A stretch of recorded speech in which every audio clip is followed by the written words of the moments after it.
रहस्यमयी गांव सत्य की खोज। घने जंगलों के बीच पहाड़ों की गोद में बसा एक छोटा सा गांव था, चंद्रगुप्तपुर। यह गांव अपनी समृद्धि, सुंदरता और शांति के लिए प्रसिद्ध था। चारों ओर हरे भरे खेत, कलकल बहती नदी और रंग बिरंगे फूलों से भरी पगडंडियां थीं। लेकिन इस गांव की एक अनोखी बात थी। हर पूर्णिमा की रात गांव का एक व्यक्ति रहस्यमय तरीके से गायब हो जाता था। गांव के लोग इसे एक श्राप मानते थे। उन्होंने कई साधु संतों से उपाय करवाए, देवी देवताओं की पूजा की, लेकिन कोई फर्क नहीं पड़ा। धीरे धीरे गांव में भय और उदासी छाने लगी। लोग सूरज ढलने के बाद अपने घरों में छिप जाते और कोई भी उस रात बाहर जाने की हिम्मत नहीं करता। रहस्य की खोज। गांव में एक बुद्धिमान युवक था, वीरेंद्र। वह निडर था और हमेशा सच्चाई की खोज में रहता था। वह इस रहस्य को सुलझाने का दृढ़ संकल्प लेकर गांव के मुखिया के पास गया और कहा, हम कब तक डर के साए में जीते रहेंगे?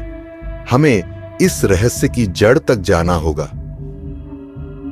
गांव वाले घबरा गए और बोले, वीरेंद्र, यह श्राप है। जो भी इसे टटोलने की कोशिश करेगा वह भी गायब हो जाएगा। लेकिन वीरेंद्र अपने निश्चय पर अडिग रहा। उसने पूर्णिमा की रात पहाड़ के पास एक गुप्त स्थान पर छिपकर निगरानी करने का फैसला किया। रात हुई, चांदनी चारों ओर फैली थी। गांव के सभी लोग अपने घरों में थे, लेकिन वीरेंद्र छिपकर देख रहा था। आधी रात होते ही एक अजीब सी धुंध उठी और गांव के एक वृद्ध रामनाथ बाबा को अपनी ओर खींचने लगी। वह हवा में तैरते हुए जंगल की ओर बढ़ने लगे। वीरेंद्र ने बिना समय गंवाए उनका पीछा किया। गुप्त दरवाजा और अंधेरी गुफा। वह जंगल में काफी अंदर तक गया, जहां उसे एक विशालकाय पत्थर का दरवाजा दिखा। जैसे ही रामनाथ बाबा उस दरवाजे के पास पहुंचे, वह अपने आप खुल गया। अंदर एक अंधेरी गुफा थी, जहां से रहस्यमयी रोशनी झलक रही थी। वीरेंद्र धीरे धीरे भीतर घुसा और जो देखा उस पर यकीन करना मुश्किल था। गुफा के भीतर एक भयानक छाया जैसी आकृति हवा में तैर रही थी। उसकी आंखें आग जैसी लाल थीं और उसकी आवाज गूंज रही थी, जो भी यहां आया वह वापस नहीं जाएगा। वीरेंद्र निडर था।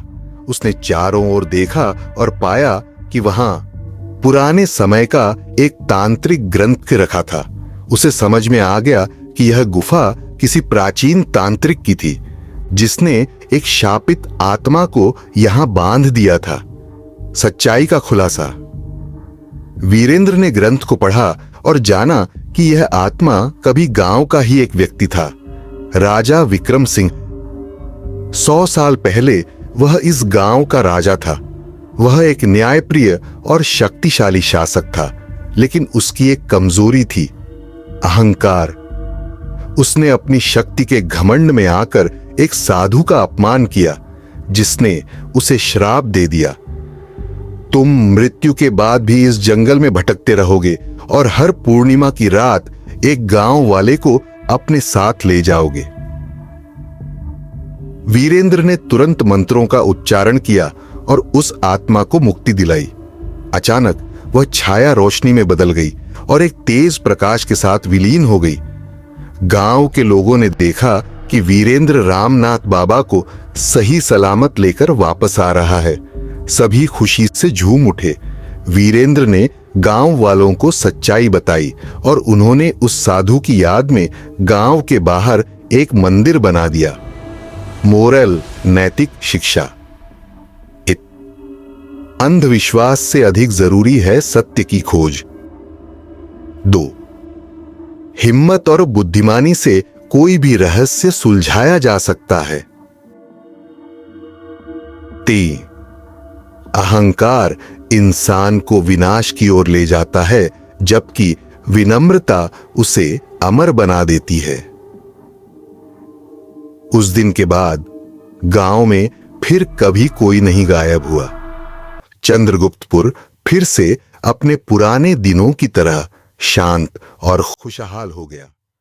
और वीरेंद्र, वह गांव का सबसे प्रिय और सम्मानित व्यक्ति बन गया, जिसे लोग सदियों तक याद रखते रहे।